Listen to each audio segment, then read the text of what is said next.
Every day, we're faced with an array of true crime stories in the media. Many of these cases are finally solved, but unfortunately, not each case is the same, and plenty of unsolved mysteries abound. Number 5. On September 13, 1992, a hiker in Missoula County, Montana made a horrifying discovery when his dog chanced upon a rigid body partially sticking out of the dirt. The blade was twisted in the chest with enough force to snap the handle.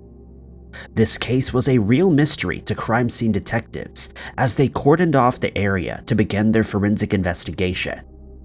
Their findings suggested the body had been dragged to this location because the man's jacket and wool sweater were above his head. Also found near the body were 2 discarded baseball hats and a red splattered shirt, all of which investigators took as evidence.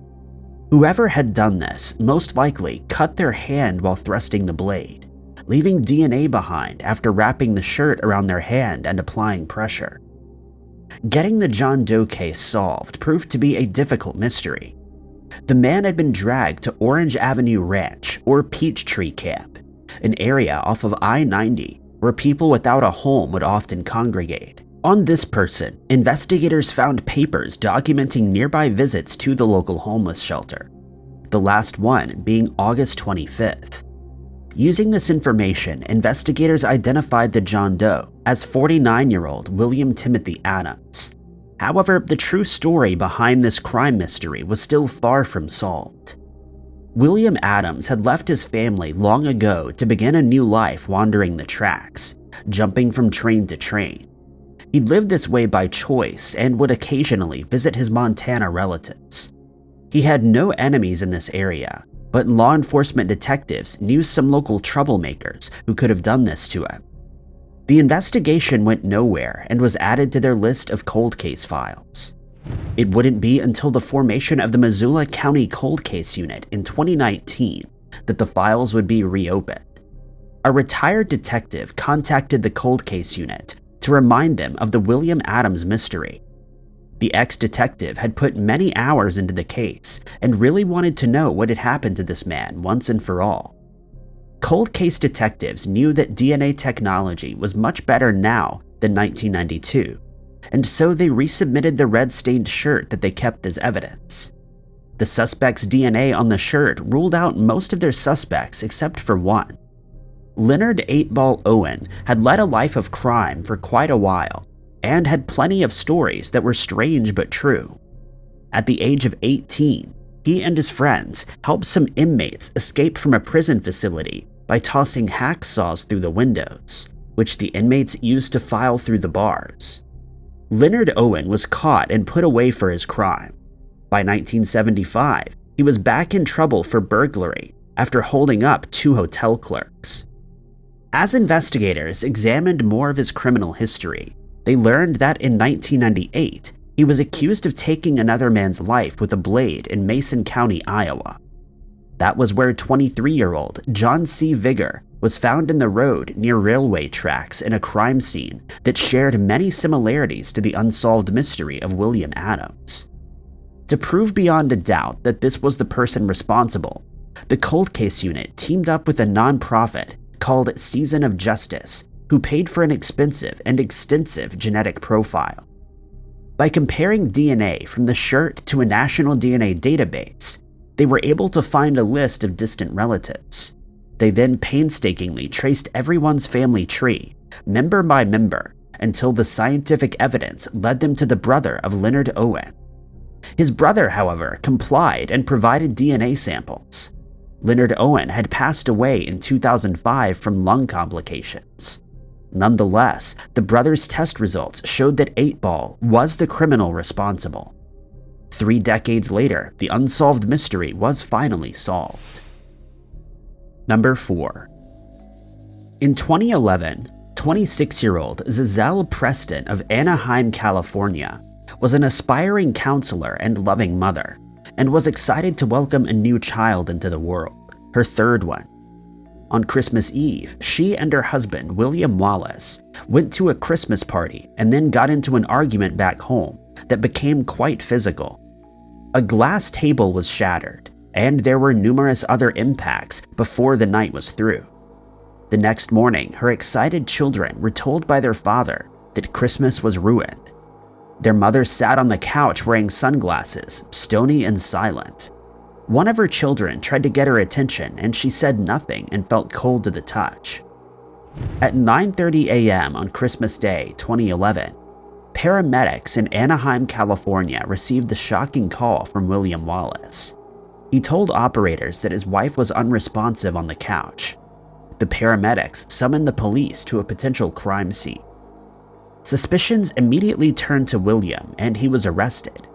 He told them that Zazelle had gotten drunk and fallen into a glass table, hence the 911 call, but investigators did not buy his story.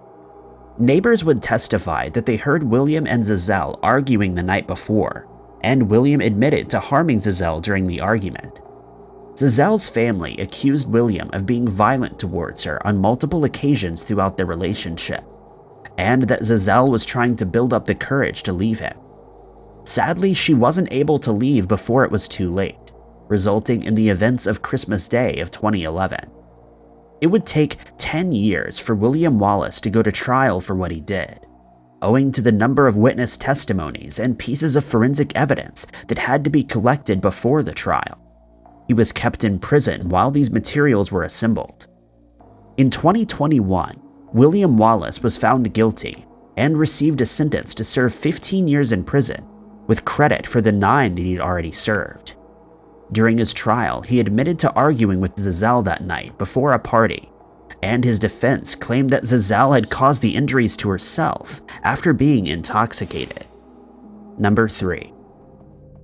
On June 13, 1993, residents at an apartment block in Minneapolis put in a complaint to their building manager after the water had been leaking in from the apartment of JEANNE Childs. When someone was sent to check her apartment, they discovered her body. The shower had been left running, which explained the leaking water, and the police were immediately called to the scene. Crime scene investigators described it as horrific and like nothing they'd ever seen before. Jeanne's body was transported to the local coroner's office, and forensic investigators did a full sweep of her apartment. Jeanne's DNA, along with the DNA of an unknown male, was found inside. Despite hundreds of interviews, the case would go unsolved for 29 years. As an escort, Jeanne used her apartment to host clients, making it difficult for investigators to narrow down a pool of suspects.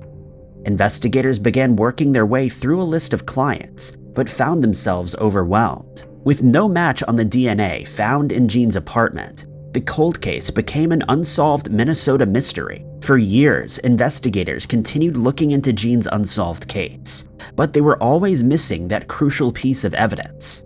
Then, in 2018, the Minnesota police partnered with a private laboratory to conduct a genealogical analysis of the DNA found in Jeanne's apartment. This new groundbreaking analysis led them to 2 possible suspects, and now all investigators had to do was obtain a DNA profile for comparison. One of the suspects was identified as Jerry Arnold WESTROM, a father of 3 who had an extensive criminal record in Minneapolis and St. Paul. In January of 2019, Minneapolis police followed Jerry to a hockey game and obtained a napkin which he had used to wipe his mouth. This napkin was seized as evidence and compared to the unknown male DNA found in Jeanne's apartment in 1993. To the shock and amazement of the Minneapolis Police Department, Jerry Arnold WESTROM's DNA was a match, and he was finally arrested in 2020. Using a forensic analysis of the splatter patterns left all over the crime scene as evidence, prosecutors described in great detail stories of how he had followed her from room to room while slowly using the blade more than 60 times. Jerry denied any involvement in the crime and said the theories were not true. But with the evidence mounted against him, he knew that the game was up. In August of 2022, Jerry was found guilty and is facing life in prison for his crimes. Number 2. On June 20th, 1978, 22-year-old Carla Brown of Wood River, Illinois, and her fiancé Mark moved in together. A day later, tragedy would strike, sending Carla's family on a years-long true crime mystery. Incredibly, Carla's case would be solved and justice would be served thanks to one piece of evidence. After living there for only one day, Mark came home and found the house eerily silent. Mark moved between every room looking for Carla, but there was no sign of her. When he made it to the home's basement, he found his fiancée with her face in a bucket of water, not moving and her hands bound. He tried to perform emergency CPR, but it was too late. A friend who was supposed to be helping them move furniture into their new place found Mark and called 911. The Wood River Police Department immediately considered Mark a suspect, but he was quickly ruled out after producing an airtight alibi. DNA evidence was not available to investigators at the time, and they began interviewing everyone who knew Carla and Mark to see if they had any known enemies. When that didn't work, they focused on John Prant, who lived next door to Carla. After a criminal profile was made, the Wood River police considered him even more. Two of his friends, John and another unnamed man, were over at his house the night before her life was taken. During their questioning, Paul said that he was hanging out with his friend John for the day, but his friend said that he had applied for a job. Paul also did not pass a lie detector test, but John Prant did. Even though he'd passed the lie detector test, John would allegedly later tell friends details that only the person responsible would have known about the crime. He said he had seen the missing body, knew about the water, and that she would have teeth marks. What investigators had never told the public was that Carla had teeth marks on her shoulder. A mold of his teeth was made, and now all that was left to do was re-examine the body and compare the marks. John told one of his friends, who was now working as an informant wearing a wire, that he worried about the upcoming forensic test, as he would get blamed. The Wood River Police Department arrested John after it was found that the dental mold fit the marks on Carla. As a result of this evidence and the testimony of several witnesses who said that John had told them things that only the person responsible would have known, he was found guilty and sentenced to 75 years in prison in 1983.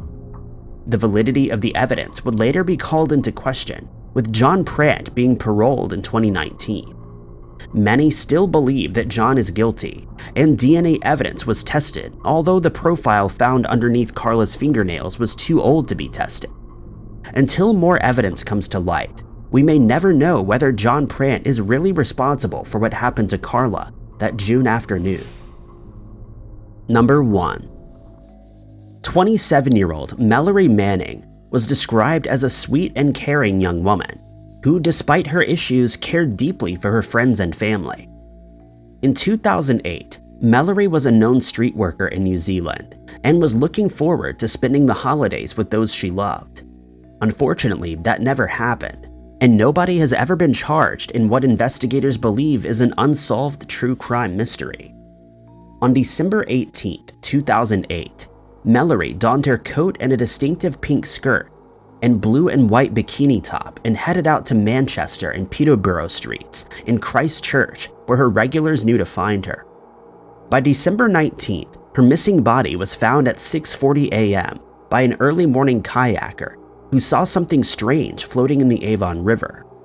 According to reports, Mallory had been seen with a client at around 10:35 p.m. the night before, and other witnesses testified that a local biker gang had also been in the area.